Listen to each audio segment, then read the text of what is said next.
que chamava assim, Feche Sua Boca e Salve Sua Vida. Nesse livro, ele fala sobre a fisiologia nasal, sobre o sono, sobre o impacto da respiração bucal nos dentes, na gengiva, na mucosa. Né? A gente deixa movimentar, né? Ele tem movimentos, e isso é importante para não ter dor na articulação, na musculatura, porque tem que ser tudo suave, sem dor nenhuma.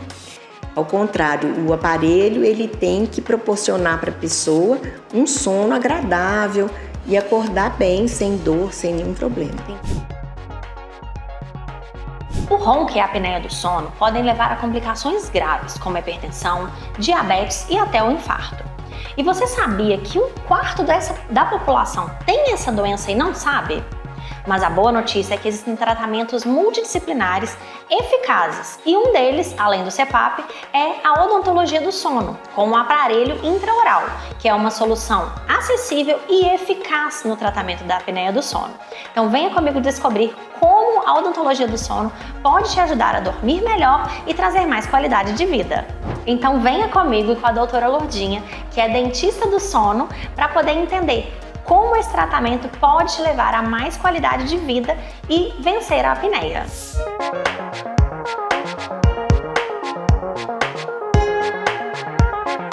E aí, quais são os casos que ele vai indicar o tratamento odontológico?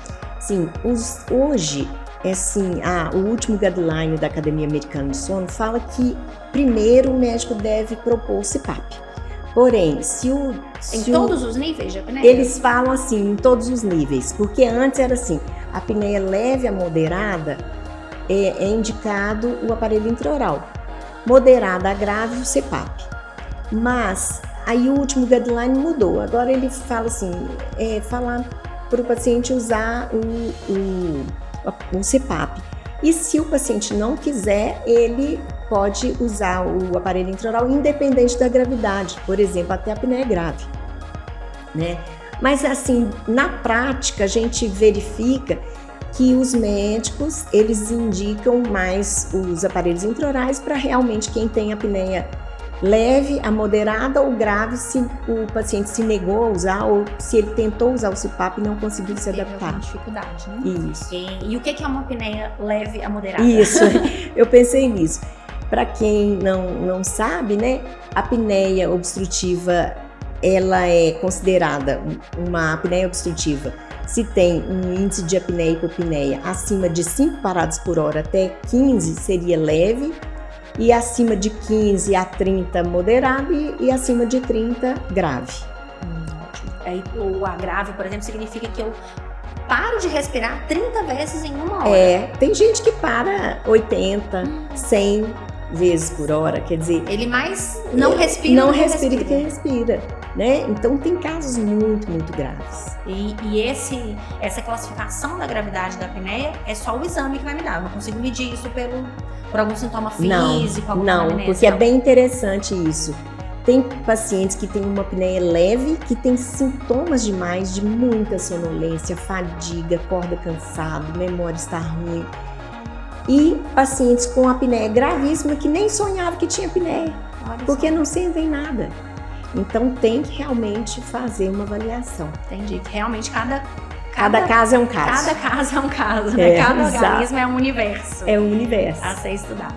E aí o médico vai determinar que você tem ali uma apneia, na maioria dos casos, né? De leve a moderada, e vai te encaminhar um dentista, para procurar um dentista, né? E aí você precisa procurar um dentista especialista do sono. Sim, E aí a gente encontra isso, é fácil de encontrar? Como é que é, assim? Pra gente daí é uma novidade, né? Porque, por exemplo, a gente fala dentista especializado, cirurgião dentista, a gente sabe que tem, mas acredito que seja uma área nova. Como que é essa especialidade pra gente poder encontrar? Então, Aline, eu comecei a trabalhar nessa área em 1997. Não é tão novo assim, não. Então, tem muitos anos. No Brasil, começou em 92. Que legal. E no mundo, no final de 86, que surgiram os primeiros aparelhos para apneia. Aparelhos intraorais. Então, quando eu comecei, não tinha absolutamente nada para dentista no Brasil. Tinha o pessoal em São Paulo, a Cibele, a Fernanda Almeida, que hoje trabalha no Canadá já há muitos anos.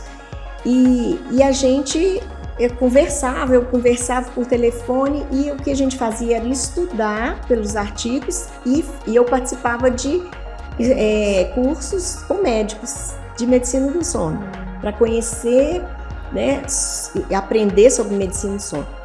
A partir dos anos de 2006, assim, começaram a surgir os primeiros cursos ainda de poucos dias.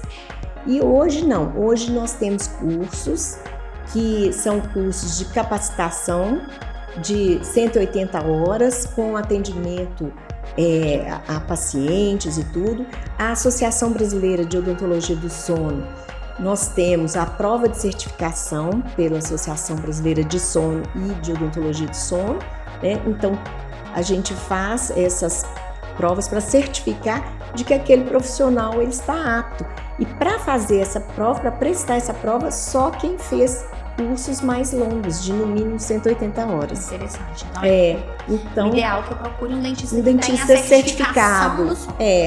Mas tem vários dentistas que eu conheço no Brasil, tem um conhecimento, a gente tem um movimento grande assim no Brasil todo já tentando que a especialidade seja reconhecida pelo Conselho Federal de Odontologia. Então a gente conversa com vários que trabalham pelo Brasil afora, que já trabalham há bastante tempo, alguns não são certificados ainda pela Associação Brasileira do Sono. Mas um caminho bom para quem quiser procurar é procurar dentistas certificados pela ABS. Legal. E aí conta um pouquinho então como que é o tratamento. Então, tratamento. Vim do médico, ele me indicou como que é de fato o aparelho, mostra pra gente como que ele funciona, como que ele atua e como que é esse processo de adaptação, como é que ele é feito. Tá. Muita gente talvez veja ali, me lembra, a gente pensa naqueles aparelhos ortodônticos que tem se popularizado há um certo tempo, né? Sim. Que parece um pouco. Parece. E parece também com o aparelho pro bruxismo, que eu já conhecia. Sim. Explica um pouquinho como é que funciona, quais são as... Aqui nós temos alguns modelos. A gente hoje, no mundo todo, a gente deve ter assim, mais de 100 modelos diferentes de aparelhos, mas todos trabalham da mesma forma, o mecanismo é o mesmo. Mas eu queria um pouquinho contar um pouco para vocês, né, para quem estiver assistindo, que eu acho bastante interessante, como que surgiram os aparelhos intraorais para tratar a apneia. Interessante. Foi o seguinte, tinha um pintor norte-americano que viveu em 1860, ele chamava George Catlin, e ele viveu entre os índios americanos, e ele era muito inteligente e observador. Então ele observou que as mães índias, elas cuidavam muito para que os filhos não dormissem de boca aberta, para que não ficasse respirando pela boca. E aí ele começou a observar e fez desenhos, esboços e fez um livro que chamava assim, Feche Sua Boca e Salve Sua Vida. Nesse livro ele fala sobre a fisiologia nasal, sobre o sono, sobre o impacto da respiração bucal nos dentes, na gengiva, na mucosa. E a partir daí, então, surgiram dispositivos, patentes, assim, para manter a boca da pessoa fechada. E essa ideia do George Catlin de fechar a boca para respirar pelo nariz foi usada, então, em 1902 por um médico francês chamado Pierre Robin, que ele tratava crianças que tinham uma micrognatima. A língua delas, né, fechava a faringe, então ele bolou, baseado nesse pensamento, um monobloco, que era um aparelhinho colado uma placa na outra para manter a mandíbula dessas crianças para frente e assim respirar.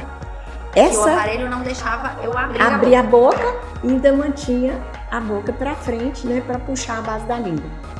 Aí, esse monobloco do Pierre Robin, que foi para tratar uma síndrome que chama Síndrome de Pierre Robin, foi utilizada lá em 1979 para tratar a apneia. Então, do pintor, né, vem. Então, o que o aparelho intraoral faz? É como se fosse, igual você falou, duas placas de bruxismo presas entre si por um mecanismo. Nesse caso aqui, né, é um parafuso, existem vários tipos de mecanismo que a gente, né, o dentista vai ajustando para trazer a mandíbula para frente. Então, à noite, o paciente vai dormir, ele coloca o aparelho, na hora de dormir mesmo, vai manter a boca fechada com a mandíbula para frente para puxar a base da língua e abrir a faringe. Interessante. É isso que o aparelho intraoral faz. A gente só coloca ele na boca igual coloca Dorme. o bruxismo, ele já vem unido as duas partes, Isso. né? Ele não é um aparelho da ortopedia dos maxilares, nem da ortodontia. Às vezes tem colegas até que fazem uma confusão, acham parecido, mas não tem função nenhuma ortopédica, né? E a gente não quer que haja movimentação dentária, que tenha alteração. Pode ocorrer? Pode. Mas tem que ser muito bem controlado para que não haja esse efeito colateral. Entendi. A gente deixa movimentar, né? Ele tem movimentos, e isso é importante para não ter dor na articulação, na musculatura, porque tem que ser tudo suave, sem dor nenhuma. Ao contrário, o aparelho ele tem que proporcionar para a pessoa um sono agradável e acordar bem, sem dor, sem nenhum problema. Interessante.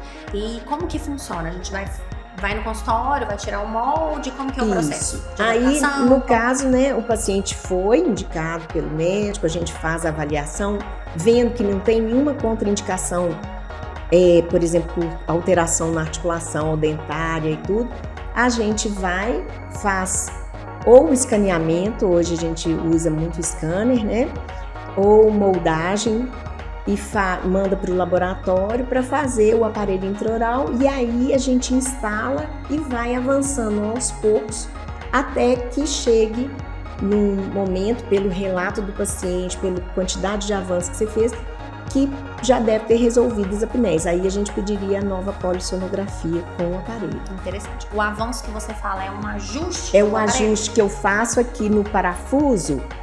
Aí eu vou acionando esse parafuso e eu vou trazendo a mandíbula para frente. Até encontrar aquela a posição ideal.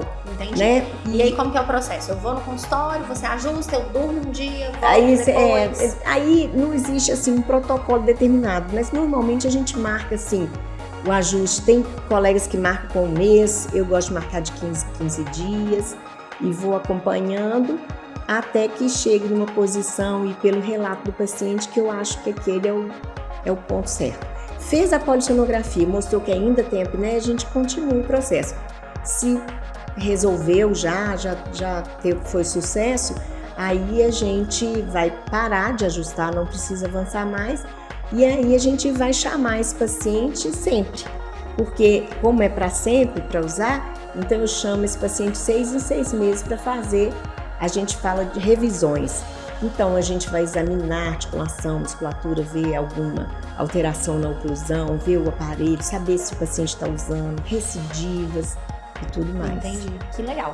Então ele vai no consultório, mas para o dentista acompanhar mesmo é com base no relato, no feedback que ele dá. No primeiro momento. No consultório, não. Não. Agora, eu, por exemplo, eu tenho um monitor que é o tipo 3. Eu utilizo um monitoramento cardiorrespiratório. Depois que eu fiz um pouco mais de avanço, o paciente está bem, eu empresto esse monitor para ele dormir com o aparelho intraoral e o monitor. Ele tem um oxímetro, a cânula e uma cinta. Aí ele vai me mostrar se ele está tendo apneia, hipopneia, saturação, batimento cardíaco e esforço para respirar. Se no monitor mostrou que eu já resolvi, aí eu peço a polissonografia final. Para não ter que ficar pedindo esse paciente toda hora vai fazer a polissonografia, eu uso o monitor, sabe? Hoje em dia tem muitos colegas aqui no Brasil utilizando o oxímetro, né, que é um monitor tipo 4. Aí ele avalia mais a saturação e batimento cardíaco, infere alguma coisa da apneia, mas não exatamente como o monitor tipo 3. Entendi, que é mais completo. É um pouco mais. Mas consegue auxiliar nesse processo aí consegue auxiliar. De adaptação. Sim. Agora, isso não tira a importância da polissonografia final, porque na polissonografia final nós vamos ver o sono propriamente, despertares, que inclusive pode impactar no resultado do índice de apneia e hipopneia, porque a hipopneia, tem hipopneias que são marcadas só com despertares, não teve queda de oxigênio. E o monitor tipo 3 e o tipo 4, então, nesse falo que não vai falar, ele não pega, né? Entendo. Interessante. E é muito legal ver como que a tecnologia está cada vez Tá mais cada vez mais. avançando. Nós vamos chegar lá. Ah, com certeza. E até tanto para os aparelhos como para esse apoio Sim, tecnológico. Né? para os aparelhos, a gente tem, hoje em dia, a odontologia digital, né? Então, aqui a gente faz os escaneamentos, faz a prototipagem dos modelos e tudo. Fora do Brasil, é feito aparelhos em nylon, por exemplo, totalmente feitos por prototipagem, né? Aqui no Brasil, está começando agora a surgir aparelhos que são fabricados por esse mecanismo. Entendi. Mas a gente ainda usa muito o analógico, né? Que é parecido com a moldeira do tratamento para bruxismo. Para bruxismo, parece. Ou de clareamento dentário. Também, né? Parece. A gente acha Só que a de parece. clareamento é macia, essa não pode ser, ela tem que ter uma firmeza. Ela é um aparelho Mais rígido. mesmo. Parece talvez como se fosse um acrílico, poderia ser. Pode ser feito em acrílico, esse aí é uma placa alemã que por dentro é uma silicone, é macio, é mais confortável, por fora é rígido. Interessante, legal. Porque por dentro ele é mais macio, mas entre os dois que ele é mais rígido. Ele é mais rígido. Bem legal, bem legal mesmo. Isso. E aí, para eu entender, assim, a pessoa que pode se beneficiar do aparelho intraoral é somente quem respira pela boca? Não. Tanto o respirador bucal quanto o nasal. Nasal melhor ainda, né? Mas a maior parte dos pacientes com apneia tem uma respiração bucal ou mista, né? Respira tanto pela boca quanto... Então, os aparelhos intraorais permitem, porque tem uma frestazinha entre uma placa e outra, que permite que respire pela boca. Mas o que a gente quer é que a pessoa respire pelo nariz, que é o melhor para ela. E é interessante, eu tenho casos de pacientes que falam assim, Lurdinha, engraçado, você sabe que eu estou respirando melhor pelo nariz até de dia? Porque é como se fizesse uma reeducação, né? Porque ele estimula a respirar Um pelo nariz. exercício mesmo, né? Você Para respirar pelo treinando nariz. sua boca a ficar fechada. Fechada, exato. Eu entendo.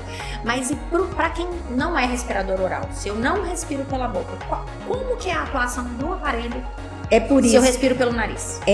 Porque quando eu faço o avanço da mandíbula, esse é o mecanismo principal dele, eu traciono a mandíbula e puxo a base da língua e abro a faringe, que Aí eu normalmente libero a passagem de ar que tá vindo pelo nariz. Ela já estava vindo pelo nariz, mas o caminho estava obstruído. estava obstruído, porque a Interessante. obstrução era aqui. Então eu estou realmente desobstruindo a faringe. Entendi. Né, a garganta. Interessante. E você acha que você vai voltar um pouquinho? Não, pode passar para a próxima, né? Então tá. Deixa eu lembrar que eu ia te perguntar, que você falou do respirar pelo nariz, né? Isso aí. E Como que é o mecanismo? E aí, interessante, assim, então praticamente todos os tipos de respiração o aparelho vai atender. Sim. Normalmente ele só é mais indicado para apneia mais leve e moderada. Que Isso. normalmente nas apneias mais graves, aí já seria o CPAP, CPAP, mesmo. melhora o CPAP. Entendi. Também, por exemplo, às vezes o paciente tem uma apneia moderada ou até leve, mas que ele tem um impacto muito importante na vida dele, né? Por exemplo, ele tem muita sonolência excessiva e ele é um operador de máquina ou um profissional, motorista profissional, né? Então, às vezes, o médico vai optar por um CPAP, apesar dele ter uma apneia, Entendi. pelo índice de apneia mais leve, E isso seria por quê? Porque o CPAP é um tratamento, vamos dizer assim, mais assertivo. mais assertivo. Sim, Entendi. o CPAP, O aparelho seria um pouco mais suave, vamos dizer assim. sim. O CPAP é o padrão ouro para o tratamento de apneia, né? Eu falo assim, ele resolve praticamente todos os casos. Só que tem alguns pacientes que não se adaptam ao CPAP ou alguns até que se negam a usar, nem experimentam. Às vezes tem preconceito mesmo. Tem preconceito, então os aparelhos... Outros problemas que eu até comentei com você, né? Que eu Sim, tenho, meu irmão tem um problema de uma deficiência motora e psicológica ali que impede ele de se adaptar. De se Então, adaptar, Talvez sim. o odontológico seja uma solução. sim, Interessante. sim. Então, tem casos também, eu trabalhei para empresas em programas de medicina do sono durante muitos anos e então eu estudei muito sobre a questão de trabalhador e acidentes com apneia. E tem casos, por exemplo, Aline, que não dá para usar um CPAP. em situações de trabalho, né? Por exemplo, isso aí é uma situação extrema, mas tem outros também. Por exemplo, na guerra, por exemplo, no Iraque, tinha esse grande problema. E sabe o que é? No deserto tem partículas que não dava para usar o CPAP. Não era nem a questão da energia, podia resolver de outras formas, mas partículas que eram aspiradas. O ar ali que ele estava por causa pegando. do ambiente, sabe? Então, nesse caso, os aparelhos intraorais poderiam resolver, né? Entendi. Essa questão. Interessante. E existe também casos pelo que eu entendo, assim, o CPAP é o mais assertivo e as outras soluções vão ser ou alternativas ou então também complementares. Sim. Como é que funciona esse processo? Assim? Sim. O CPAP, então, é o padrão ouro. Aí a gente fala assim, as terapias não CPAP, né? Aparelho intraoral, fonoaudiologia, cirurgias, né? Perda de peso. A gente não tem certeza se a gente vai ter o sucesso que a gente deseja, né? Então, eles não são tão assertivos. Isso é importante saber. Agora, de uns anos para cá, com um conhecimento mais aprofundado da fisiopatologia da apneia obstrutiva do sono, a gente sabe os fatores, né, que predispõem, que às vezes não é só obstrução, mas, por exemplo, algum problema na musculatura da faringe. Então, nesse sentido, a fonoaudiologia, ela vai ter um bom resultado. Ou um loop gain, né, um controle ventilatório alterado, e aí realmente o CPAP seria melhor. Ou a pessoa tem um limiar de despertar muito baixo, ela microdesperta muito e isso leva à instabilidade respiratória. Então, estão sendo feitas muitas pesquisas no sentido de buscar até medicações, por exemplo, para musculatura, para esse limiar de despertar mais baixo. E aí surgiram então as opções de terapias combinadas. Isso é muito legal, né? Os aparelhos, o aparelho intraoral com fonoaudiologia. Ou a gente pode pensar no aparelho intraoral com alguma medicação, sabe? E também existe com o CPAP. E existe essa possibilidade do uso do CPAP com o aparelho intraoral. O CPAP e o aparelho intraoral, você pode conseguir, por exemplo, uma melhor adaptação ao CPAP naqueles pacientes que precisam de uma pressão positiva muito grande. Então, usando o aparelho intraoral, essa pressão pode ser menor e ficar mais confortável para o paciente. Também aqueles respiradores bucais que ficam abrindo a boca com o uso do CPAP, perde, né, a função, então pode usar junto com o CPAP. E eu já tive um caso muito interessante de um paciente que veio encaminhado pela médica, que tinha polistemia, né, uma alteração na hemoglobina dele, e a polistemia pode ser devido a um problema relacionado à apneia obstrutiva do sono. Ele usava... Que não é nem um pouco comum, né? Não, mas eu já tive vários casos de pacientes com polistemia e apneia. E então, ele fazia o uso, né? Ele ainda continua com a gente. Ele faz o uso do CPAP todas as noites, a noite inteira. Ele adora o CPAP, não tem problema de adaptação.